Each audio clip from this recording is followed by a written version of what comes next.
something complicated. That is no secret. However, in a way, history is just simple relationships of cause and effect. Given, most historical events have many reasons to why they occur, but most of the times there still is a direct relationship between these. To observe an example of a historical event being a cause of another, the ending of the 18th century is a good starting point, with the relationship between the American and the French revolutions. One of the voluntary consequences of the American Revolution was the French Revolution. During the 18th century, France and Great Britain were political and military enemies. So, when the 13 colonies started to fight for their independence, France saw this as an opportunity to strike a weakened Britain. France would come to help the 13 colonies with resources and men, even though their economy wasn't in optimal conditions to undergo this. Ironically, after France helped the 13 colonies with their revolution, it had to go through its own. France saw the consequences of its poorly thought patronage of the American Revolution with the near collapse of their economy. This economic crisis will end up causing the French Revolution, and the rest is history. But if history is a relationship of cause and effect, how far back in time can you trace a cause? For these revolutions, you can go back to the 17th century, during this life. Since the French Revolution was the result of the American Revolution, and one of the main causes of the American Revolution were the Enlightenment ideas, we can say that the French Revolution was a product of the Enlightenment. Some of the ideas that were proposed in the Enlightenment were the equality, freedom of speech, religious tolerance, and freedom of press, affected directly by the American Revolution because it was a movement that was focused mostly in these ideas.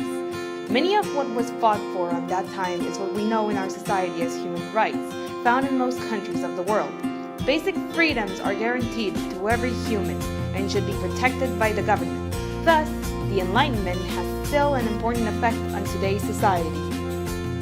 And, regarding the country, many were shaped after these revolutions. Before, absolute monarchies were incredibly common, and the people had no say in their country's affairs. However, democracy will eventually come.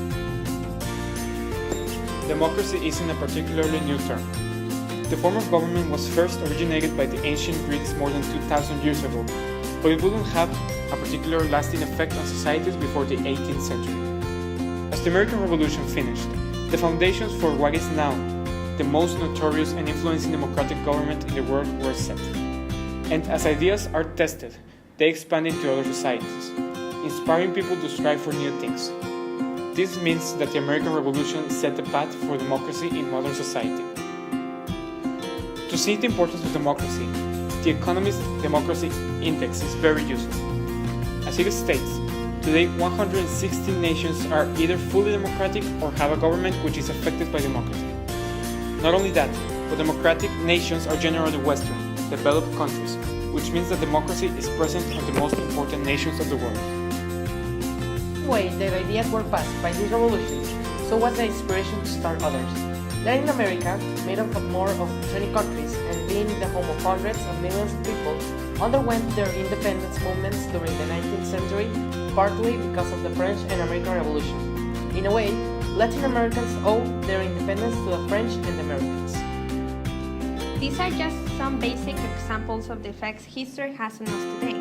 We can learn shockingly a lot thanks to history, and we should be wary to maintain the principles that were once largely for to avoid conflict. As Mark Twain once said, history doesn't repeat itself, but it does rhyme.